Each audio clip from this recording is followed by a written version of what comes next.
All right.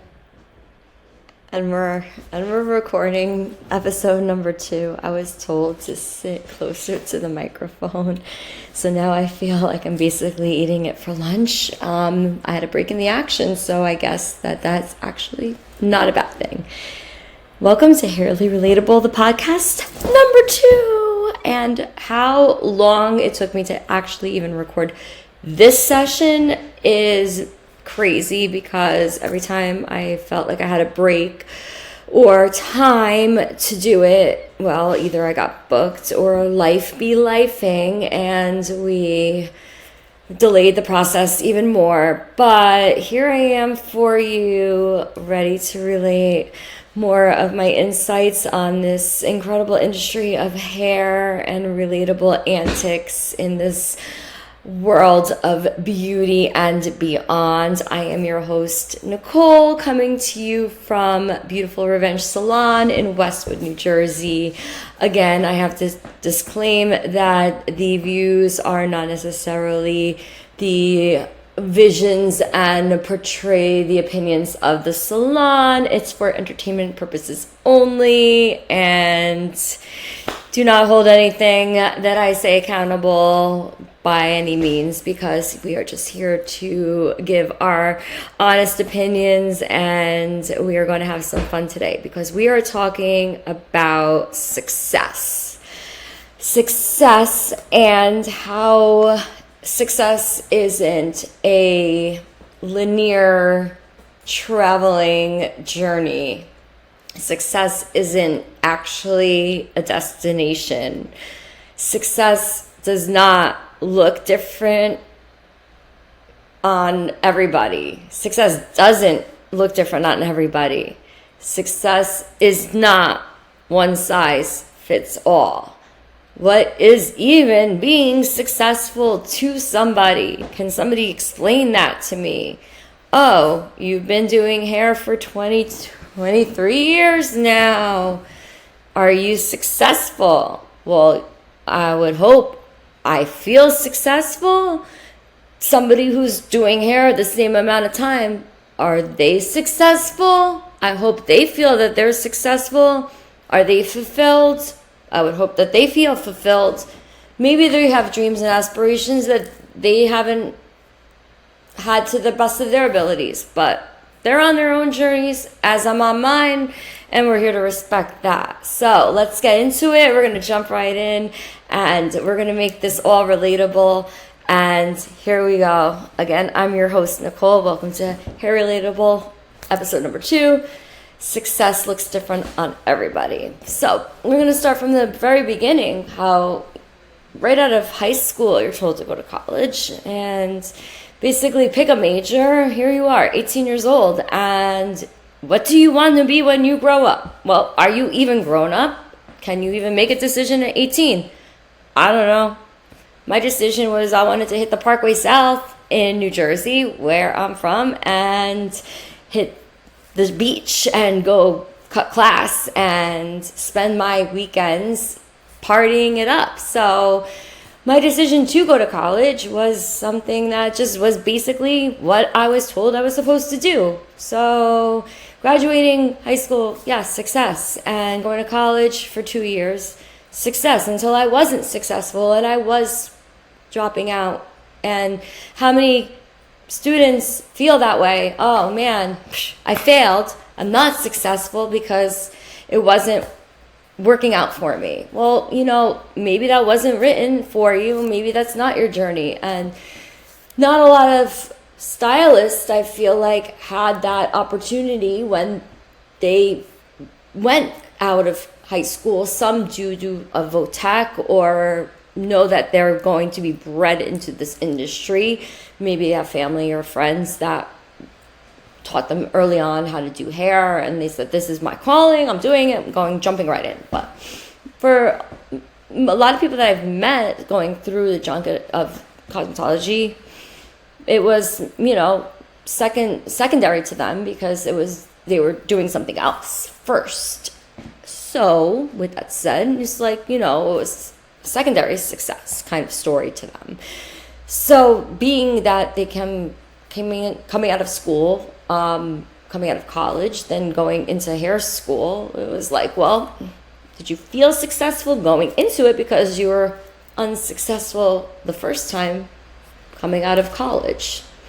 And it's kind of a bad vibe going in, because you're going in not feeling so great about your first opportunity to succeed in something that you were told that you had to do. So it's really just a double standard by society of where you place in your life. And had things been different, I don't know if I would have picked going to hair school first, but I would have liked to figure it out for myself. And how many students probably going into college at 18 would have probably picked something different, going 2-3 years into it. So being successful at that rate definitely looks different when you're younger. Say you graduate in 4 years, college is awesome, and it can be done, honors and all of that, and degrees, and continuing on. Support systems change. Everybody has a different story on that. And yet we all definitely have our stories of the highs and lows of going through classes and gradings and outdated systems, which also set you up for success and failures and stuff like that. So we're going to talk about hair school and then the success of passing that. So switching gears on to, like, now you decided you're not going to finish college, and then you go to cosmetology school. Okay, so you have this bad taste in your mouth because you weren't successful in college. So you go to cosmetology school. Okay, am I going to be successful? Am I going to be a successful hairstylist? Well, maybe you will. What's your goal? What is your goal in going into hair school? It's probably to make money, because at that time you're probably seeing dollar signs and, industry back then. When I can't speak for how you feel going in now. I think it was more like, I wanted to be recognized, and maybe a little bit dollar signs, and maybe a little bit community, and maybe a little bit of success of a personality. And I wanted to definitely be me. And going into hair school, cosmetology school, whatever we call it, I think that was my success story, because I remember saying that I wanted to pick something that I could be true to myself. I wanted a career that, ready for this one, I could sleep late. Yeah, joke's on me. I could have tattoos. Yeah, have you noticed? I have a sleeve of tattoos now that I have started in my 40s, but I had tattoos back then too. I could have piercings. So I had my tongue pierced back in the day, and also my nose pierced. But I could have crazy hair, which I don't anymore, but I used to. I could stay out late and still make it to work the next day respectfully, which, well, yeah, we did that. Oh, did we do that? That's all me. That's all me. It's still me. So knowing who I was then, 23 years ago, was exactly the right decision. Had I known that, that's success. That was my success story. I didn't know that then. I was staying true to exactly who I was. And that is actually amazing to look back and say, holy cow, I nailed it. I got it right. And I hope that these students coming up into hair school now are actually taking a minute to really realize and look deep inside and say, holy cow, who am I? Like, I want to stay authentic to myself, stay true to myself, because that is your ticket. That is your success story. Staying true, staying authentic. And again, it's totally Hairly Relatable because it holds true in so many different industries, so many different situations. Is just staying true and authentic to who you are. So there's the ticket of being success. Success looks different on everybody, and it's totally not linear.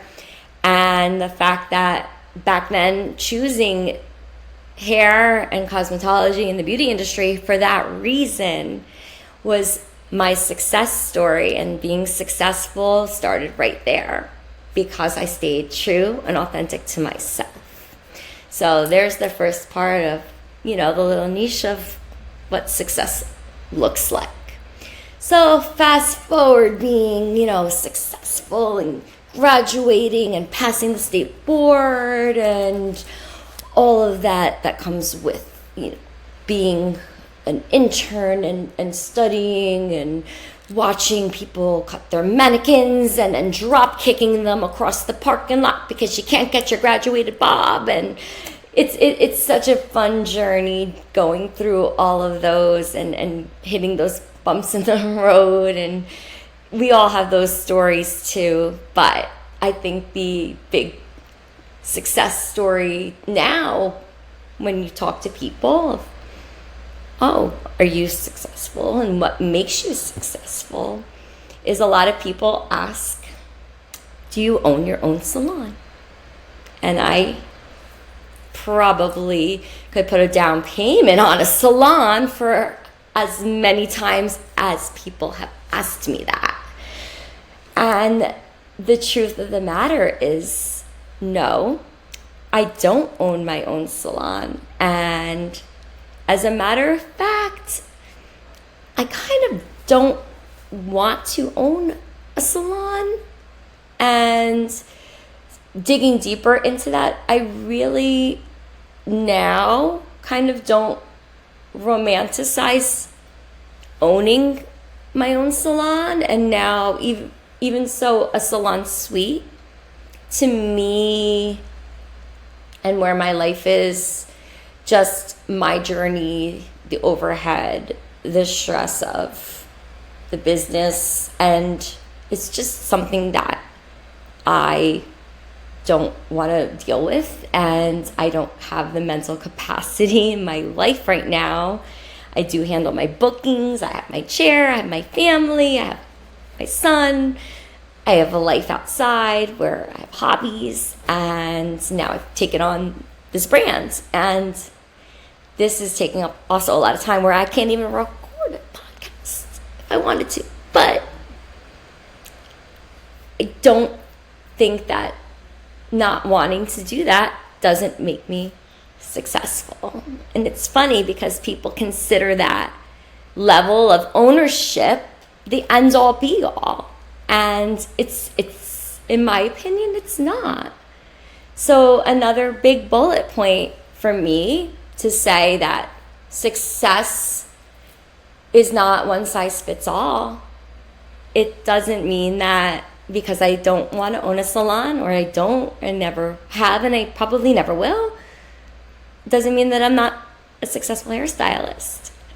And we really have to break that stigma in this industry of a salon suite, of your ownership, of anything that you want to make of yourself, as long as people are comfortable where they're at.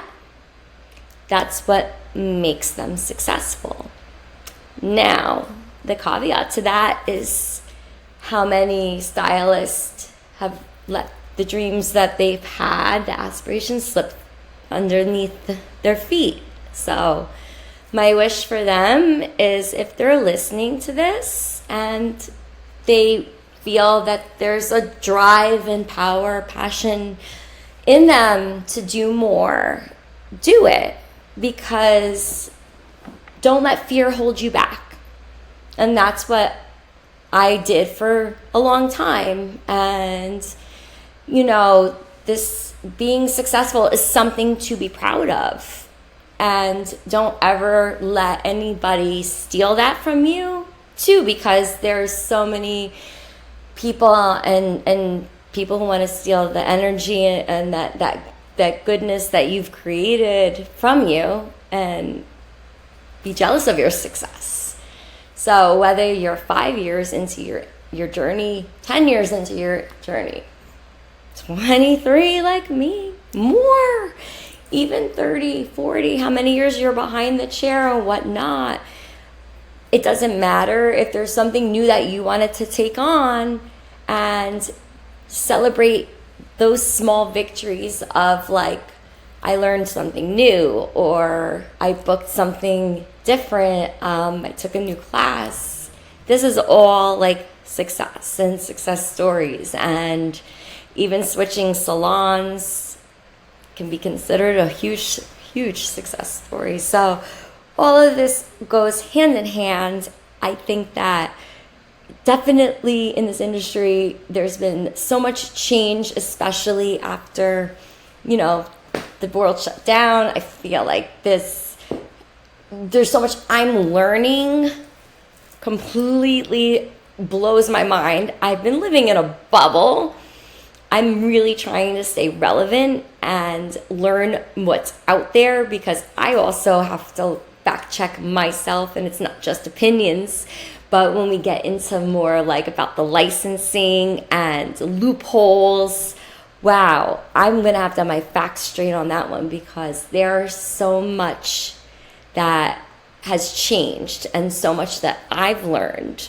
Also so much that has been like slivered through the cracks. I can like hit my microphone again, but there's things that I agree on and things that I absolutely don't agree on. And I'm interested for the general public of hairdressing community, like, we're not unionized, so what are we all saying about this? But people calling themselves successful too, that they have no problem with it. Why are us licensed professionals who've really worked our butts off to try and hold ourselves accountable to keep salons and chairs filled, salons busy,